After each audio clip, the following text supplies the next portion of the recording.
4 options are provided as possible answers to the following questions, but each question will always have one answer. Now we need to find that correct option to the question that is being asked.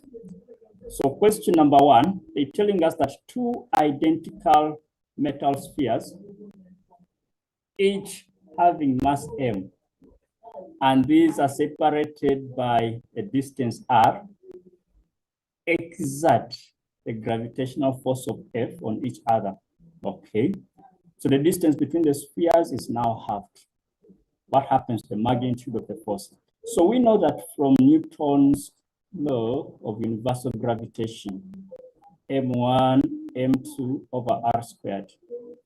If this is our original F, okay, before the halving of the distance. So what happens when the distance is halved? So m1, m2 stays the same, but now where there is r, we're gonna say a half of r, and then we square that. So we know that a half squared will give us a quarter. So that a quarter will become gm1, m2 over r squared over 4. And then this 4 can be transposed up. So that it is a 4gm1, m2 over r squared. So we're seeing that it is 4 times the original F. So my correct answer would be a D, or my option that I'll go for would be a D. Then question 1.2, which of the following physical quantities is a measure of inertia? Remember, inertia from Newton's first law is the willingness or unwillingness of a body to start motion or to stop, depending on what the scenario was initially, okay? So if a body is at rest, the unwillingness to start moving, or if it was initially in motion, that unwillingness to stop moving is what is called inertia. So inertia normally depends on what we call the mass, okay? If the mass is big, or if we have a higher mass, then the inertia will also be affected in that relation. And if the mass is small, the consequences will also be in that proportion. So 1.3, the magnitude of the gravitational force exerted by one body on another is F. When the distance between the 2 bodies is doubled, okay, what will be the magnitude of the gravitational force right now? So still from the first formula of Newton's law of universal gravitation, this is our original force. Now, if we double the distance, it will be gm1, m2 over twice r, but squared, okay? So when I square that, I'll have gm1, m2 over 4r squared. So which means that from my original force, if I have gm and all of that, I'm having 1 over 4 as my proportion. So which means the new force must be a quarter of the original force. So I will choose option A. Then 1.4, which one of the following forces always acts perpendicular to the surface on which a body is placed? That has to be normal force. There's no other way. 1.5, 2 isolated bodies, A and B, having masses m and 2m respectively, are placed a distance apart. These questions are very many. Okay, considering the following statements regarding the gravitational force exerted by the bodies on each other. So force exerted by B on A is a half. Nope, that is not true. The force exerted on the bodies is independent of the mass. That is not correct, because we said in the formula we use the masses. And if the masses are big, then the force will also be big or great. Then the force exerted on A by B is equal, but opposite to the force exerted by B on A. This is correct. Then the forces will always be attractive. That is also correct, according to Newton's law of universal gravitation. So I'm taking 3 and 4. This is C, correct. Then 1.6, If we have two forces, F1 and F2, are applied on a crate, okay, that is on a frictionless horizontal surface, as shown in the diagram, the magnitude of F1 is greater than the magnitude of F2, okay? Where will the crate move? So since F1 is greater, we expect the crate to be moving in that sort of direction to the left. But since they gave us a compass where we're talking about east and west and so on, so our focus will not be left or right, but rather the west. So the crate will accelerate towards the east. Nope, it will accelerate towards the west. I'll go for this. Move at a constant speed, move at a constant, I'll still go with acceleration. All right, then 1.7. 1.7. If a person stands on the bathroom scale that is calibrated in Newton in a stationary elevator, the scale is W, all the weight. And then the elevator now moves with a constant upward acceleration of a quarter G, where G is the gravitational acceleration. What will be the reading on the bathroom scale? Now remember, weight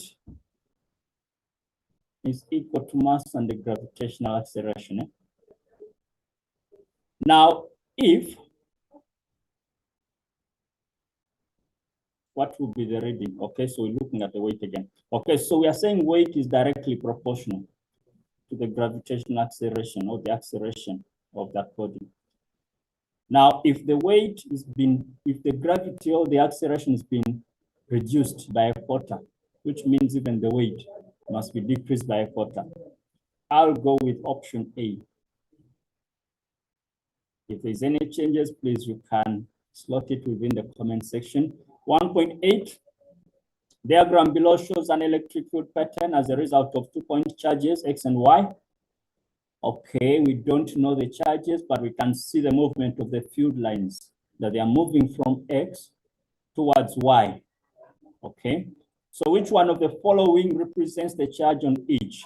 Okay, so we know that charges normally move from the positively charged sphere to the negatively charged sphere. So I'm going to take X to be positive and then my Y to be negative, since there's attraction there. Then 1.9, a battery that is having potential difference V is connected to resistor R, as shown in the diagram. There's another resistor with an identical resistance that is now connected in parallel. Okay, so let's say we have another resistor somewhere here.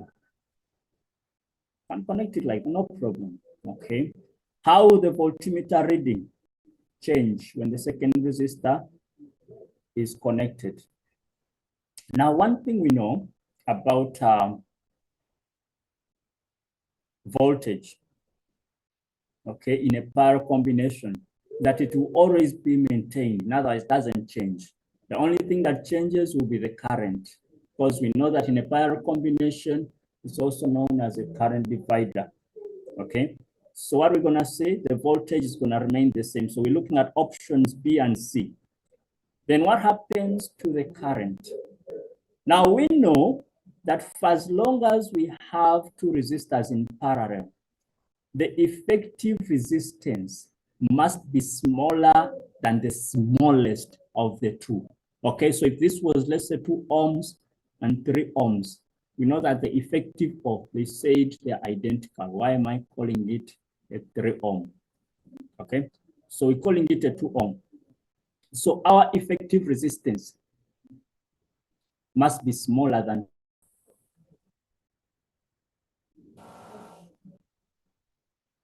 Okay, so what we are saying, as long as they are connected in parallel, then the effective resistance must be smaller. And if the effective resistance is smaller, which means more current must flow through the circuit. So the ammeter reading must increase. So I'll go with option C. Then 1.10, the south pole of a bar magnet is moved into a solenoid at point X.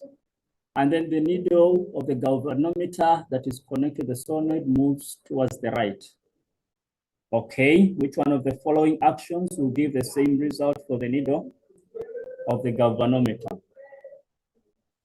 So with this, moving the north pole of the magnet into X, pull the north pole out at point X. I'll go with option C of pulling the north pole of the magnet out at Y. That will give me the result of the same kind of representation. Okay, question number 2. Two blocks that are 20 kgs and 5 kgs respectively are connected by a lightning extensible string, which is P. And then a second light string, Q, is attached to the block that is 5 kilograms. We said 5 kilograms here. Now I'm seeing 55. So I'll stick to the 5. That runs over the light frictionless pulley. And then there's a force of 250 newtons that pulls the second string as shown in the diagram below. Magnitudes of the tension P and Q at T1 and T2 respectively, we can ignore friction. Okay, so this is our representation. This is the 250 newtons, the 20 kgs, and the 5 kgs. Q and P are being represented. Now 2.1, they want us to state Newton's second law in words. Okay, so we know that Newton's second law is the one that rotates around F net is equal to MA. Okay, so how do we state this in words? We can say that the net force, okay, that is acting on an object, the net force that is acting on an object will accelerate the object. Okay, these are my words, will accelerate the object in the direction of the force, in the direction of the net force, okay. And, okay, will be directly proportional. Directly proportional. Okay, this force is directly proportional. Directly proportional to the mass. No, it can't be direct proportional to the mass. Okay, we're saying the net force is directly proportional to the acceleration. Okay, and then inversely proportional. Inversely proportional to the mass of the object. Okay, so it's directly proportional to the force. We say the net force, okay, is directly proportional to the force and inversely proportional to the mass. The net force acting on an object is direct, the direction of the force will be directly proportional to the acceleration. Does that even make sense? And that's proportional to that. Okay, so that is 2.1. Then 2.2. Okay, so guys, I don't know how one would put that out, but there are certain words that must not be omitted in most cases. It doesn't matter how you write your paragraphs or your statements, but for as long as some keywords are not omitted, then we are on the same page. Okay. Then we can move on to 2.2. Okay. 2.2. They're telling us to draw a free body diagram indicating all the forces that are acting on the 5 kg.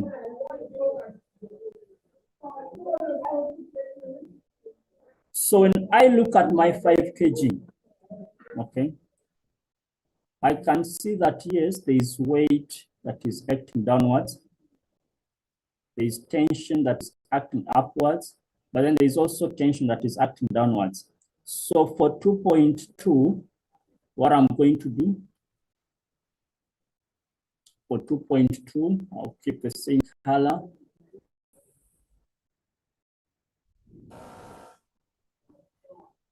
Okay, so we said we have a T2 that is acting upwards, okay? And then we're gonna have a T1 that is acting downwards, but we also have the weight component that is acting downwards. So we have three forces that are acting on that block. That is 2.2. Then 2.3, they want us to calculate the tension T1. Okay. So for me to calculate the tension in T1,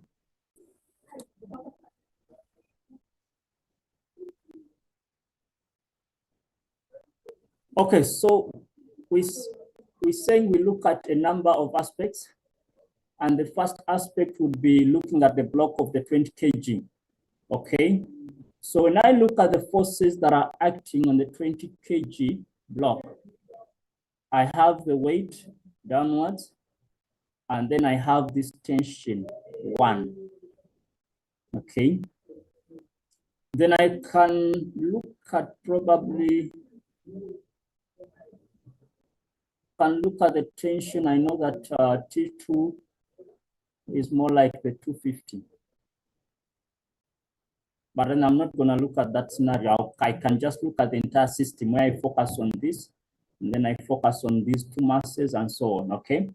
So what I'm going to do, I'm going to say for the 20 kg block, okay? So from my Newton's second law, F net is equal to MA. So my F net is going to be the weight minus the T1, okay? So weight minus T1 must give me the mass and then the acceleration. We know that weight is the mass times the gravitational accelerational force, which is now 20 times 9,8 minus T1 must give me 20 times A. Okay, so when I punch that into my calculator just for the values, I have 20 times 9,8. That is giving me 196 minus T1 is equal to 28. I have two unknowns. I can call that my equation number 1. Okay. Then I can look at the entire system. Okay, for the whole system or the entire block of system, I will look at still my F net. Remember, if I'm looking at the entire system, whoa. Let's just rephrase and go back. I'm going to change this because this 250 is the force applied, which means it's pulling the whole system in that sort of direction, which means T1 must be greater than this weight. Okay. I can look at it that way, or I could ignore it. Okay, so I'm gonna just switch this. Instead of me having, so I'm going to say T1 minus W is equal to that, which means this final statement must be T1 minus 198 is equal to 28. It's okay. So we would still keep the same kind of thing initially, but I want it to work the way I feel the system is moving, okay? So when I look at the entire system, this is going to be my force applied. And then my mass will be the combination of the two, which is going to be now 5 plus 20, which gives me 25 kilograms. Okay, in that case, I'll be trying to run away from the T1 and T2.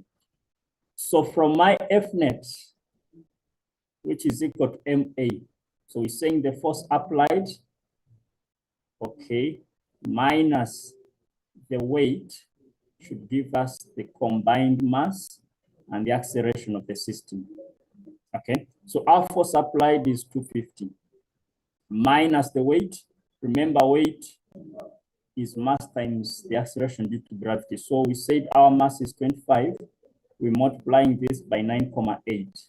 Should give us a 25 times A. So that is 250 minus 25 times 9,8. I'm getting 245 is equal to 25A. So I can use this to find my acceleration for the system. Divide both sides by 25. So which means my acceleration is 0,2 meters per second squared. Okay. Then I can get this acceleration and substitute it into this first equation and say that my T1 is gonna be 20 times the 0,2. When I move the 198 that side, it will be addition, okay? So 20 times 0,2 plus 198, I'm getting 202. That is 202. Okay. No, guys, there's a mistake, there's a problem. This was 196, not 198. Sorry about that. Thank you for showing me that. So that is 196. So that is just 200 newtons. Okay, so our T1 becomes 200. You must change to 196. All right, so guys, that's how one would have answered 2.3. Then they're telling us that when the 250 Newton force is replaced by a sharp pull on the string, okay, so it's like a sudden pull on the string, which one of the two strings will break? Okay, between P and Q. So if there is a sudden pull that is made, the string that is closest to the force will break first. And that is gonna be Q. Okay, now someone will ask, but why? The reason is Q is the one that is gonna experience that force the most, because P is just in between the blocks. That will be the aftershock effect. Okay, so that is question number 2. We move on to question number 3. They're telling us that a block of mass 1 kilogram is connected to another block that is 4 kilograms by a string, and then the system is pulled up the incline, okay, at 30 degrees to the horizontal by means of a constant force, which is 40 newtons. That's okay. Which force is parallel to the plane, the diagram as shown below. Can we state Newton's third law in words?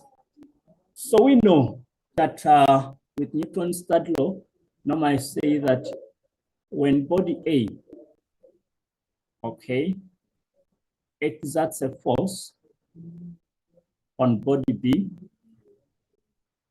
okay, we know that body B will exert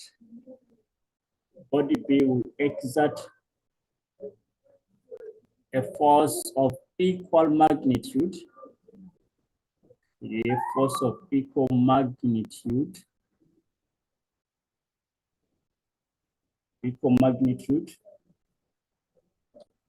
but opposite direction.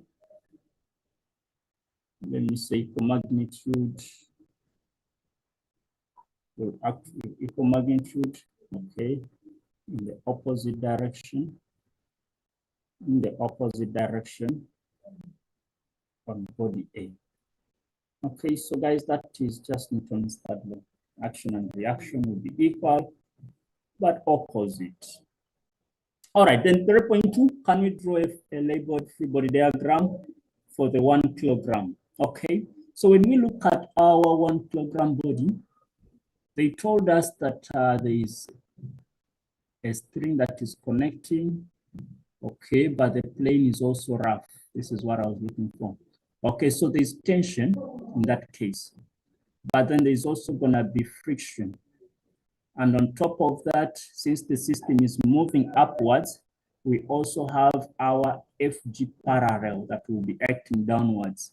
And in this case, we're going to have the force applied upwards. There's going to be the normal force and then the weight, or the component of the weight. You can put it there so that this is the FG perpendicular. So it's a whole lot of forces, okay? And the marks are 5, né? So we have quite a lot. So this is 3.2, okay? So 3.2, I'm saying we have that. We have that. We're calling this our force applied. We're calling this the normal force. And then there is, you can put the FG perpendicular. And then we can put the weight. We can put, we say this was gonna be frictional force. And then we're also gonna have the tension. And then we're also gonna have the FG parallel. So any forces that you can set, at least for 5 marks. The 5 forces, 5 marks, no problem. So 1, 2, 3, 4, 5, 6, we have 7 forces. You can choose any, okay? Probably every force would cater for a mark. Then 3.3, calculate the magnitude of the kinetic frictional force between the 1 kg block and the surface. So when we look at the 1 kilogram, okay, from the formula of frictional force, this is 3.3.1. We know Fk is gonna be mu A times the normal force. Okay, so the frictional force or the kinetic friction will be given as the coefficient, okay, of kinetic friction times the normal force. Okay, so when I look at this, what do we know? What do we know? What do we know? What do we know? Do we know the coefficient? Yes, they gave us the coefficient here as 0.29. Okay. But then they also told us that the magnitude of the kinetic friction force the surface by the 4 kg is 10. Okay, so we're focusing on the 1 kg, okay? So that's going to be 0.29. Now we know that our normal force is a counterbalance or an equivalent to the FG perpendicular, which FG perpendicular is normally given as mg, the cos of the angle of the inclination. So I'm gonna say mu k times mg cos of theta. And then the 0.29, the mass is 1, the gravity is 9.8, and the cos of the inclination angle, which is a 30. Okay. And I punch this into the calculator, 0.29 times 1 times 9.8 times the cos of 30. That is giving me 2.46. Okay, newtons. So that is 3.3.1. So this is done. And then they want us to get the tension in the string connecting the 2 blocks. Wow. The tension in the string connecting the 2 blocks. Okay, so what I'm going to do, I can probably look at one body at a time and the corresponding free body diagram, okay? So when I look at a body of 1 kg, okay, so for the 1 kg body, what I see is that the force applied, I'm gonna apply the F net is equal to MA. Okay, so my force applied must take out this frictional force, must take out the tension, and must also take out the FG parallel. Okay, so that's gonna be, I don't know how I can put it, but I will say the force applied minus, okay, we say the tension, which is T, minus, okay, the frictional force, minus the FG parallel must be equal to the mass, and then the acceleration. Let me try to do my simplification. I know that this I don't know. Fg, sorry, the F, the frictional force, Ff, between the 1 kg is what I just calculated from the previous question. And I know that my Fg parallel is the same as the mg. Okay, sine of the angle of inclination is equal to the mass and acceleration. When I try to substitute that, I'll have my 40 minus T minus our frictional force, we say 2,46, okay?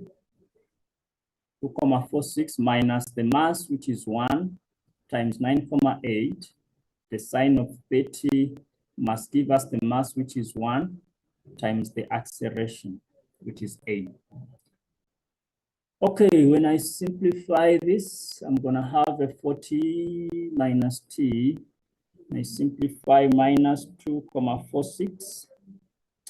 Okay, minus 9,8 sine of 30. That is giving me minus 7,36 is equal to A. What is 40? With my answer, I'm having 32,64 minus T is equal to A. I'll take this to be my equation number 1. Okay. And then from the 4 kg body, okay, let's go back to the 4 kg. So with the 4 kg, what do we see? That we're gonna have the frictional force acting downwards. We're gonna have the Fg parallel that is acting downwards and the tension that is acting upwards. So if I take my upward direction to be positive, which means I'm gonna have again my F net being equal to MA. Okay, so it's saying if I get my tension minus the F parallel, no, the Fg parallel, and then minus the frictional force, I should get the MA. So tension minus the frictional force minus the mg, we say the sine of theta must give us MA. So our frictional force for the 4 kg, they gave it to us as the 10 newtons, okay? So that is minus 10 minus the mass is 4 times 9,8. The sine of 30 is equal to 4A. When I simplify this, I'll have minus 10 minus 4 times 9,8 sine of 30. That's gonna give me 29,6 is equal to 4A. Okay, I can call this my equation number 2. Then I can get this A and then replace it here. What are we looking for? We're looking for the tension. Okay, so I don't need to calculate my acceleration. So I'm going to say substitute equation number 1 into equation number 2. So this is simultaneous equations that we're doing. Okay, so that is T minus 29,6 is equal to 4 into, okay, I'm replacing A with all of that. That is 32,64 minus T. Is that correct? Very correct. So T minus 29,6 is equal to 32,64 times 4. That is giving me 130,56 minus 40. Okay, so I'm gonna move the 40 to the left. I'm gonna move this 29 to the right. So that's gonna be 5T is equal to 130,56 plus 29,6. So that gives me 160,16. Then I'll divide both sides by 5. Okay. So when I divide both sides by 5, what do we get? I'm getting 32,03. 32,03. Since it's tension and it's a force, that will be newtons. Guys, your answer should be round about that figure. Okay. Remember, the question is 6 marks. The question is 6 marks. So guys, that is question number 3. Question number 4, electrostatics. Telling us the diagram below shows 2 small identical metal spheres R and S. Each have been placed on a wooden stand.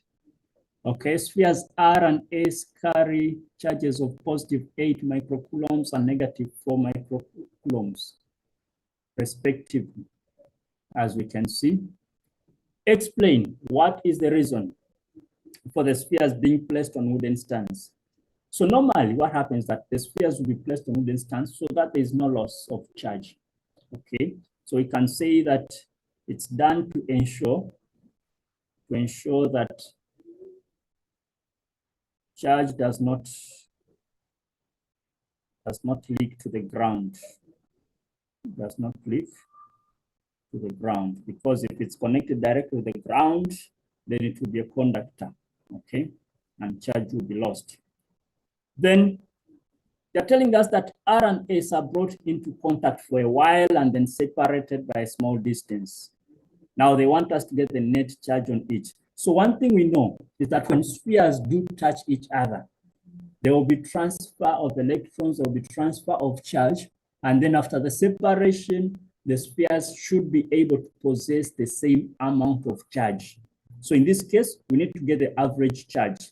So positive 8 plus the negative 4, okay, we can say microcoulombs, and then microcoulombs divided by 2.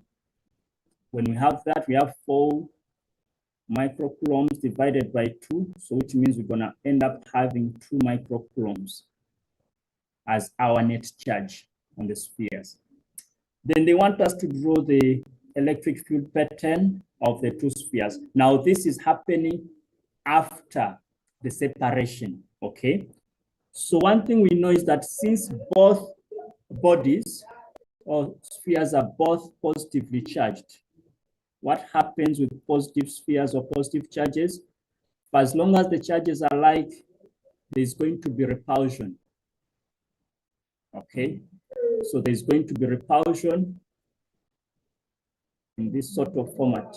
Okay, remember the field lines should never touch each other. Okay, so something like that. What matters also is the arrows. So I have 1, 2, 3, 4, 5, 6, 7, 8. What's happening? 1, 2, 3, 4, 5, 6, 7, 8, 9. 1, 2, 3, 4, 5, 6, 7, 8. Can put another one there. Okay, so the field lines should be seen to be moving out of the sphere. Okay, so this is going to be the scenario. So the number of field lines leaving should be the same as number of field lines that are leaving also in this sort of direction, okay? Because the magnitude is the same.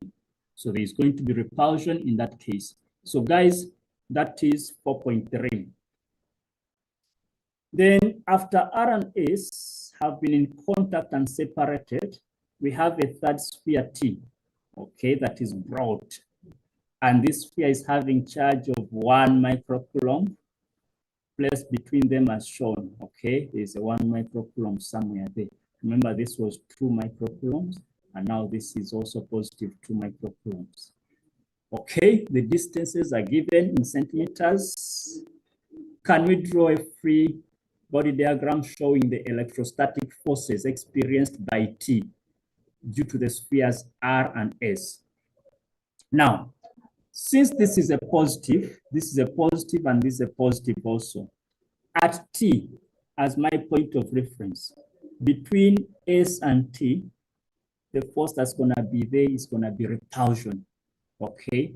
Each force is going to push itself away. So that in that direction, and then the same story with T and R, since we have a positive and positive. So the force will be working towards pushing R away.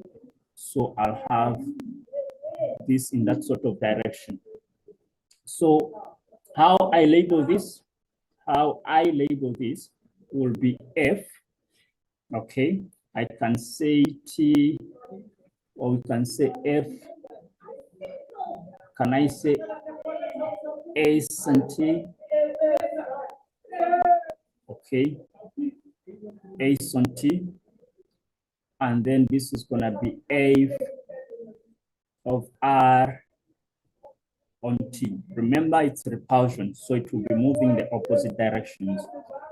Okay, then 4.5, they want us to calculate the net electrostatic force experienced by T as a result of R and S. So I'm going to focus on one combination at a time. Okay, so I need to get the force between R and T, and then I also need to get the force between T and S. Okay, so I'll say this is number 4.5, okay? So F, I'll say T and R, okay, the force between T and R. From Newton's, is it Newton's? No, it's Coulomb's. Coulomb's law of electrostatics. So we're saying K times Q1, Q2 over R squared, okay? We have 9 times 10 to the exponent of 9.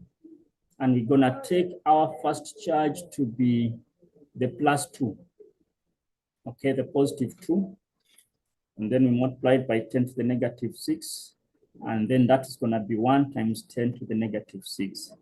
We're dividing this by the distance between them. This is 10 centimeters. Okay, so we're gonna divide this by the distance of separation. And we say that distance is 10 centimeters. So if we convert the 10 centimeters to meters, you divide by 100, which is 0.1. Okay, so I'll divide that by 0.1, but squared. When I punch this into the calculator, I'll have 9 times 10 to the 9. Okay, then times 2 times 10 to the -6, and then times 1 times 10 to the -6. Okay, 0.1 squared. This is gonna give me 1.8. Okay, so that is 1.8 newtons as the force between, okay, between T and R. Now I need to indicate my direction. Okay, so we say T and R was acting in the right, so that is to the right. Then I also need to find the force on S and T, the force between ST. So KQ1, Q2 over R squared, that is 9 times 10 to the 9 times 2 times 10 to the -6 times, it's gonna be the same thing, but I'm just gonna change the distance. Now this is gonna be 20, which is 0.2, but squared. Okay, let me change this to 0.2 straight away. That is giving me 0.45, okay, newtons. And remember we said ST is acting in the opposite direction, so this is the left. Okay, now for me to get F net, okay, I must get the F on RT plus F between S and T, okay? So if I take the right to be positive, then the left is gonna be negative, okay? That's 0.45, but negative. So 1.8 minus 0.45, that is gonna give me 1.35 newtons. This is gonna act in the right direction, okay?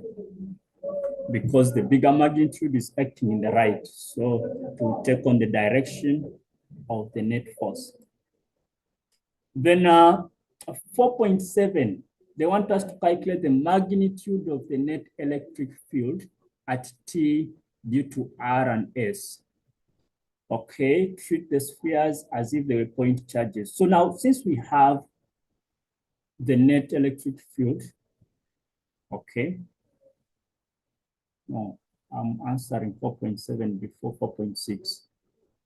What we got was the net electrostatic force. They want us to get or to define electric field first. Okay, so how do we define electric field? We're saying this is the force per unit positive charge. Per unit positive charge that is placed at that point. Okay, the force by any positive charge placed at that particular point, and then if I get the magnitude of the net electric field at the location. So now, from the formula of electric field, we have force divided by Q. We can use this. If you go into details, then you could use that KQ over R squared. Now that is if you're treating each body independently, okay? But now since we already have the force that is acting between the two spheres and the net force in that case, then we can just use this directly, okay? So in this case, we're gonna have our force.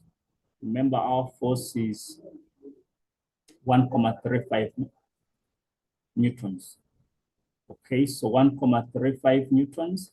I'm dividing it by the charge on T at this point T, which is 1 times 10 to the negative 6. When I punch that into my calculator, okay, 1 times 10 to the negative 6, this is gonna give me 1,35. Okay, 1,35 times 10 to the positive 6. But then I'm talking about electric field, which is Newton per Coulomb. So it's the force, which is Newton, and then the charge, which is Coulomb. So that is how I would have obtained that. Remember, alternatively, we said, look for the electric field at T as a result of R. Using this formula, do the same thing with this as a result of S, using the same formula, and then look at the directions. You'll end up with more or less the same answer. Question number 5. Okay, number 5. Number 5, they're telling us that 3 small identical spheres, Q1, Q2, and Q3, are placed in a vacuum. Each sphere carries a charge of -4. Wow, that is interesting. And then they're telling us that these spheres are placed the same distance apart. Can we state Coulomb's law in words? That is 5.1. Okay. We're saying Coulomb's law states that, okay, that the magnitude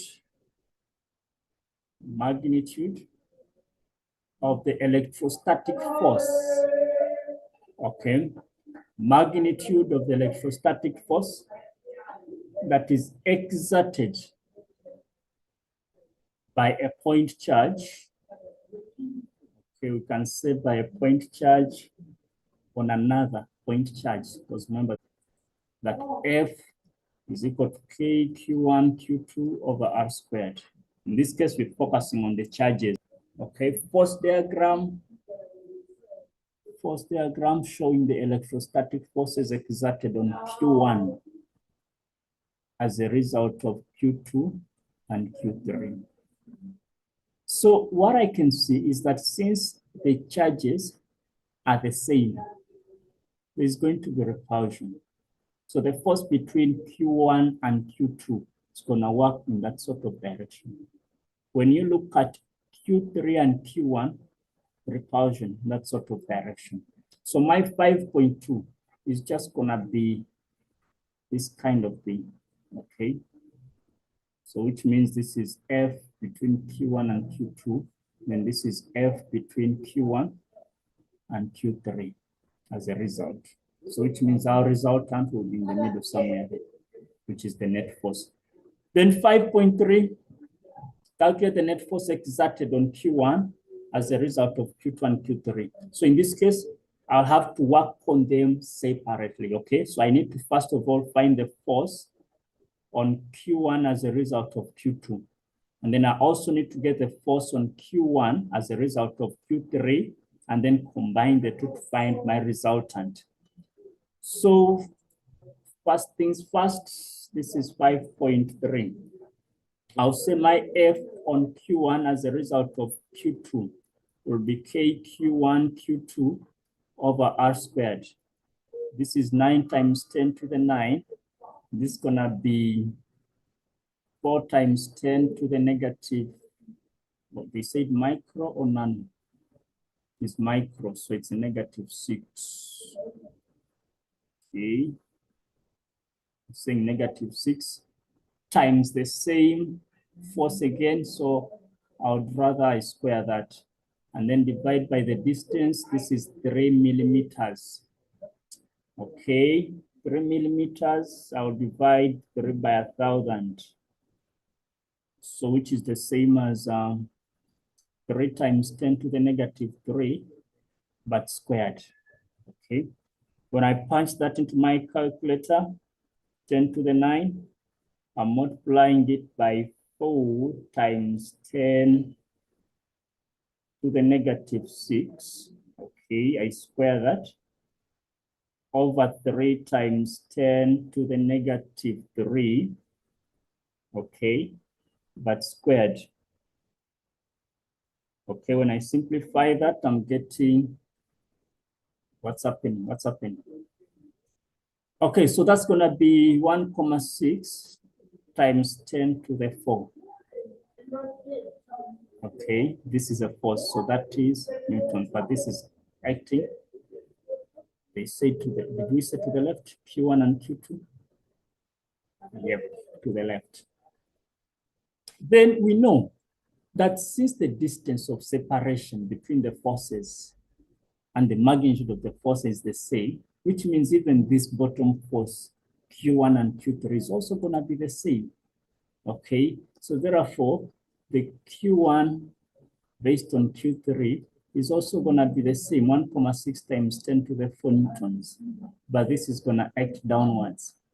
Okay, then for me to find my F resultant, okay, remember if I have my force diagram in this sort of format, which means my resultant is going to be somewhere here in the middle. Okay, which means this is acting downwards. So my F resultant is in this sort of direction. So which means I can use my theorem of Pythagoras to say my FR squared should be the same as FQ1 Q2 squared plus FQ1 Q3 squared. Okay, that is 1,6 times 10 to the 4 squared plus 1,6 times 10 to the 4 squared under the square root. Okay, so it's saying 1,6 times 10 to the exponent of 4. Okay, but I'm squaring that and then I'm adding the same thing. Someone can just say times 2, okay, to make life a bit easier. Okay, we square that. I'm getting 2,26. Okay, times 10 to the exponent of 4 newtons. So this is my resultant. But we also need to determine the direction or the angle at which it's working. So which means my theta is going to be the shift tan of the F of Q1, Q3 over F of Q1, Q2. In other words, the vertical over the horizontal. Okay, so shift tan of, we have just the same, oh Lord, what is going on, times 10 to the 4. So the up tan of 1, okay, shift tan of 1 is giving me 45 degrees. So which means this is our resultant at that angle to the horizontal. Okay, so that is 5.3, the net force exerted. That's how one would claim the 8 marks, okay? Then question number 6. They are telling us that in the circuit diagram below, the battery, the ammeter, and the connecting wires have negligible resistance, okay?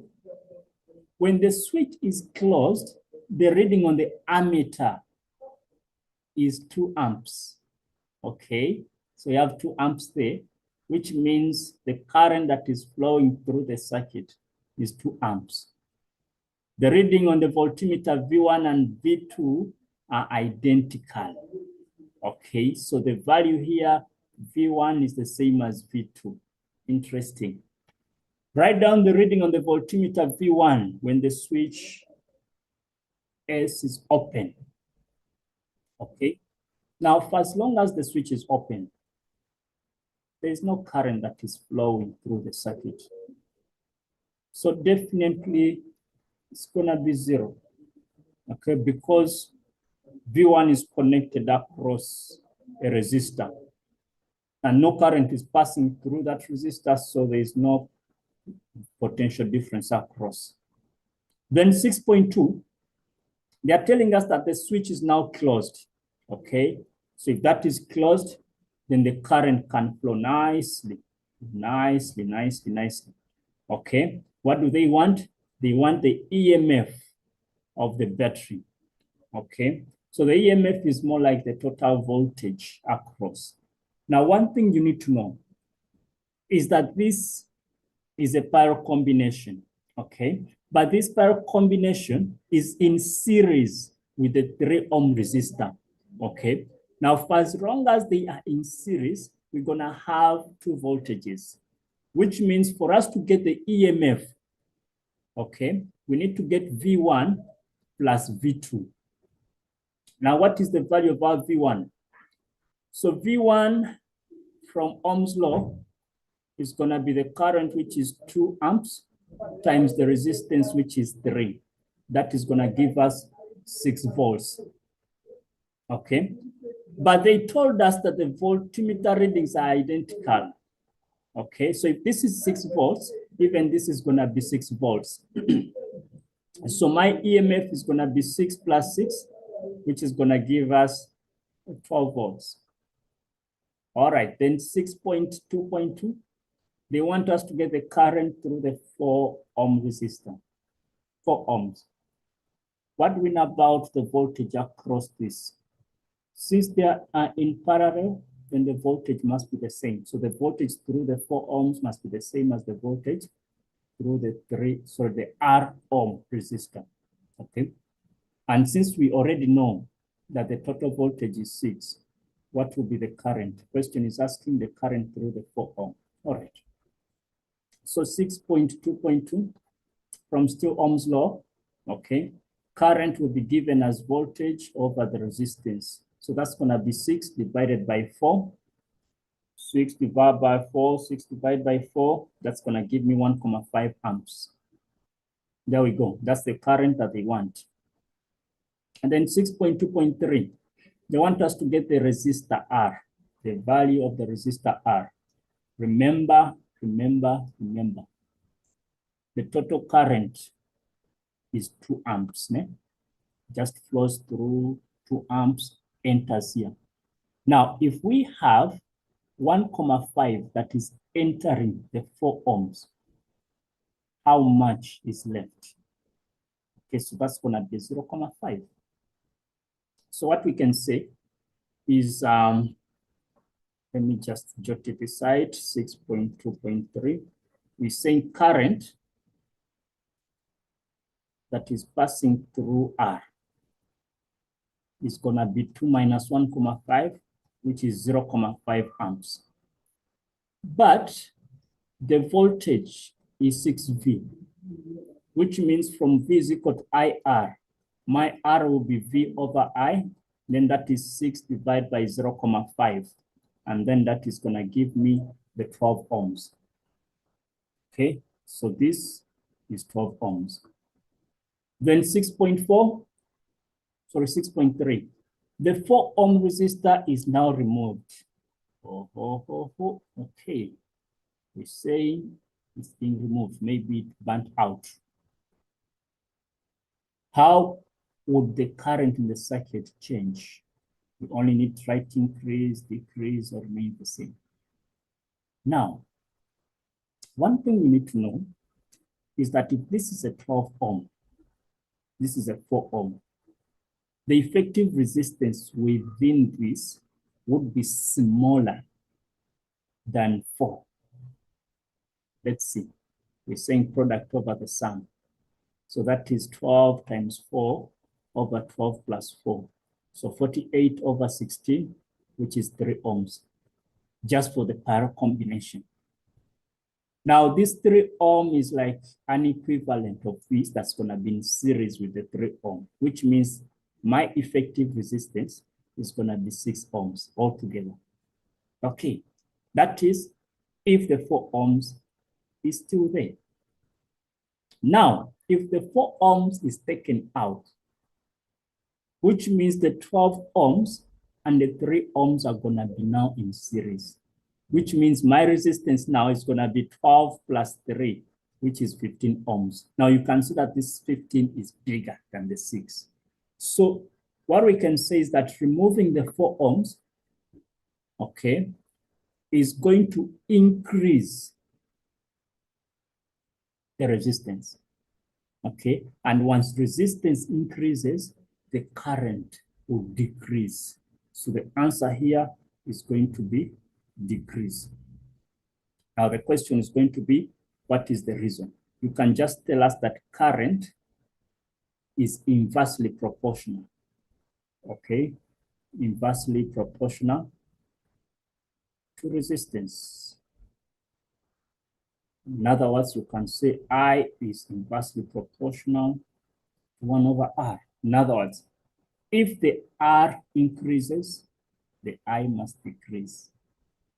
And then if the R decreases, the I must increase. Okay, so that is that, 6.3. Let's move on to question number 7. They're telling us grade 11 learners decide to investigate the induction of electric current by using a bar magnet and a solenoid. The solenoid that has 100 windings, okay? And then the sketch below shows how the investigation was conducted. 7.1, they want us to state Faraday's law, okay? So this law simply states that the magnitude, okay, the magnitude of induced EMF, magnitude of induced EMF across the ends, okay, of the conductor, is directly proportional, okay, directly proportional to the rate of change in what we call magnetic flux. The rate of change in magnetic flux. So that phi, okay, the rate at which it changes. All right, then how would the induced current, okay, induced current, induced EMF, same thing. How would the induced current be affected by the following changes? Okay, we only need to write increase, decrease, or remain the same. So when you look at the number of windings on the solenoid are decreased. So when you decrease the windings, the EMF is gonna decrease.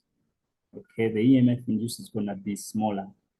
And hence the current will also decrease. Remember, EMF is directly proportional to the current. Then if the magnet is moved in and out, but at a faster speed, okay, this will increase the amount of the induced EMF, okay? And since we said EMF is directly proportional to the current, which means the current is going to increase.